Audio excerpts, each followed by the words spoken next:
50 గంపలు దాంట్లో వస్తాయి, 50-60 గంపలు. అది సరిపోయేటటువంటి మీకు సన్నాసుకుంటాను దాన్ని బట్టి చూసుకోండి. Hey, hi guys, back again with another video. So my name is Nagin Hanil Kumar. Welcome back to my channel. So today is day 12th of my daily vlog series. So today is a very special day for me. So ఎందుకంటే ఈ రోజు మా పొలంలో ఉన్న బొప్పాయికి వస్తున్నారు. So first నుంచి నన్ను follow అయ్యే వాళ్ళకి తెలుస్తూ ఉంటుంది like how important this day is to me. ఎందువల్లంటే ఈ రీసెంట్ టైమ్స్ లో కొద్దిగా గాలి తోలడం వల్ల మా అరటి తోట మొత్తం పడిపోయింది. And those are one of the saddest moments of this year for me. So ఏంటంటే నాన్న 2 టైప్స్ ఆఫ్ క్రాప్స్ వేశారు. ఒకటి బనానా వేశారు, రెండోది పప్పాయ వేశారు.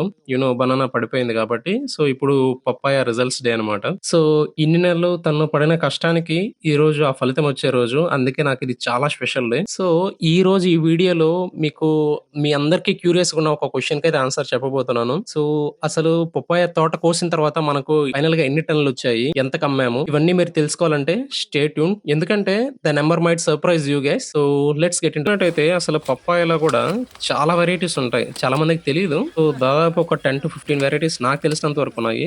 దాంట్లో మెయిన్ గా మన సైడ్ ఆంధ్రప్రదేశ్ సైడ్ వేసేది వచ్చేసి రెడ్ లేడీ 786 అనేది వేస్తారనమాట. ఇది హైబ్రిడ్ టైప్, తైవాన్ వాళ్ళు ప్రొడ్యూస్ చేసింది దీన్ని. సో ఇంకో కేటగిరీ ఏంటంటే నెంబర్ 15 వేరియంట్ అని ఉంటుంది మొలక. ఇది కూడా హైబ్రిడ్ వేరియంటే. సో అది కూడా చాలా మంది మన ఆంధ్ర తెలంగాణలో చాలా ఎక్కువ మోతాదులో వేస్తూ ఉంటారు. సో థర్డ్ కేటగిరీ వచ్చేసి కూర్గ్ హనీ డ్యూ అని ఉంటది. సో అది కర్ణాటకలో వేస్తారనమాట. మనం చాలా వరకు కొద్దిగా బయట వెళ్ళినప్పుడు చూసినట్టయితే పరందపకాయలను కోస్తే అవి లోపల ఎల్లో కలర్ లో ఉంటది ఫ్లెష్ కొన్నిటికి. సో ఇవన్నీ కర్ణాటకలో ప్రొడ్యూస్ చేస్తారనమాట. So this is one among them. So as I mention, మనం ఏంటంటే రెడ్ లేడీ 786 వేసాం కదా. సో రెడ్ లేడీ 786 లో సో ఆ కాయలు అనేవి ఇలా ఉంటాయి. మెయిన్లీ మనకేంటంటే ఈ ఆంధ్రప్రదేశ్, తెలంగాణ, కర్ణాటక ఈ క్లైమేటిక్ కండిషన్స్ అనేవి వీటికి చాలా సూటబుల్ గా ఉంటది. సో కొద్దిగా డ్రై ల్యాండ్స్ కావాలి వీటికి. సో విట్ ల్యాండ్స్ అయితే కొద్దిగా నీరు అవన్నీ అక్కడ ఆగిపోయేటి, పొలం దగ్గర ఆగిపోయాయి అనుకో, సో పొలం చెట్లు చాలా ఈజీగా చనిపోతాయి అనమాట. సో కాబట్టి కొద్దిగా డ్రై ల్యాండ్స్ అనేవి చాలా సూటబుల్ గా ఉంటాయి వీటికి. అండ్ వన్ మోర్ థింగ్ ఏంటంటే మనము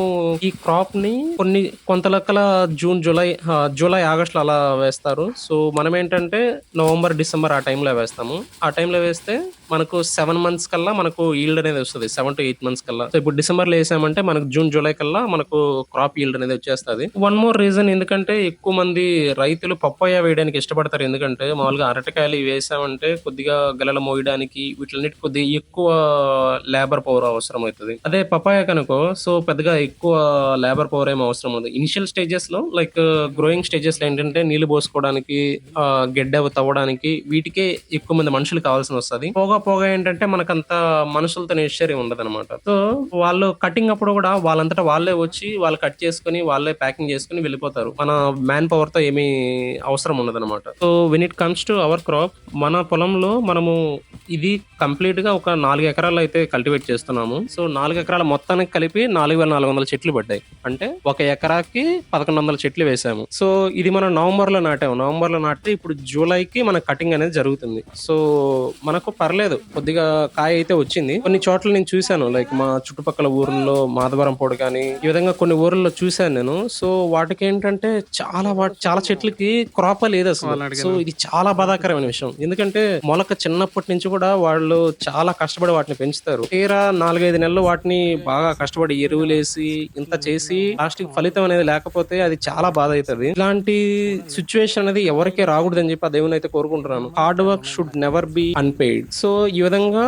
పొలంలో ఈసారి ఎక్కువ క్రాప్ రాకపోవడం వల్ల ఏంటంటే కొద్దిగా ప్రైసెస్ అనేవి కొద్దిగా ఎక్కువగానే ఉన్నది compare to last year, previous year. So అప్పుడు ఏంటంటే మనకి కేజీ 5 రూపాయలు, 7 రూపాయలు ఈ విధంగా వేసిన రోజులు చాలా ఉన్నాయి. సో కొన్నిసార్లు అయితే 4 రూపాయలు, 3 రూపాయలు కూడా వేశారు. సో ఈసారి 20 దాకా వెళ్తాదని చెప్పి అన్నారు. సో ఇక్కడ మన దగ్గరకు వచ్చిన అంటే కొంతమంది డీలర్లు వస్తారనమాట.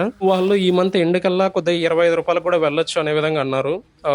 సో డిమాండ్ ని బట్టి. సో చూద్దాం, మనము ఈ క్రాప్ అంతా కంప్లీట్ కోసేసిన తర్వాత మనకు ఎంత వస్తుంది, సో మనకు ఎన్ని టన్నులు వస్తాయి, సో వాళ్ళు ఈ రోజు ఎంత రేట్ వేస్తున్నారు అనేది మనం చూద్దాము. సాడెస్ట్ థింగ్ వచ్చేసి, సో మనది బండి కంప్లీట్ అయిపోయింది, ఇంకా చాలా మిగిలిపోయాయి. కాకపోతే వాళ్ళు కింద లేయర్ మాత్రమే కోస్తూ వెళ్ళిపోయారు. అంటే ఏవైతే 1 కేజీ కాయ పడుతుందో వాటిని మాత్రమే కోసుకుంటూ ఎళ్ళిపోయారు. సో, ఇంకా చాలా వరకు కాయలు కొయ్యలేదనమాట. అలానే పెట్టేశారు. సో, ఈ విధంగా పెట్టడం వల్ల ఏంటంటే అది వారానికి ఇంకో 10 రోజులకేంటంటే కుళ్ళిపోతాయనమాట. కుళ్ళిపోయి వేస్ట్ అయిపోతది చాలా వరకు. సో, చూడాలి మళ్ళీ ఈ రీసెంట్ టైమ్స్‌లో మళ్ళీ పిలిపిచ్చి కోపిస్తారేమో నాన్న. మొత్తానికి కాయలు కోయడం అయితే అయిపోయింది. కాయలు కోసేసి మొత్తానికి లోడ్ అయితే ఎక్కిచ్చేశారు. లోడ్ ఎక్కిచ్చేసిన తర్వాత ఇప్పుడు ఈ లోడ్‌ని తీసుకెళ్ళి ఇప్పుడు కాటాకి తీసుకెళ్తారనమాట. కాటాకి తీసుకెళ్ళి కాటా ఏపిచ్చుకొనొస్తారు. సో, ఫైనల్లీ మనకైతే 17.6 టన్స్ అయితే వచ్చింది. మనకు ఈరోజు 17.6 టన్స్ వచ్చింది.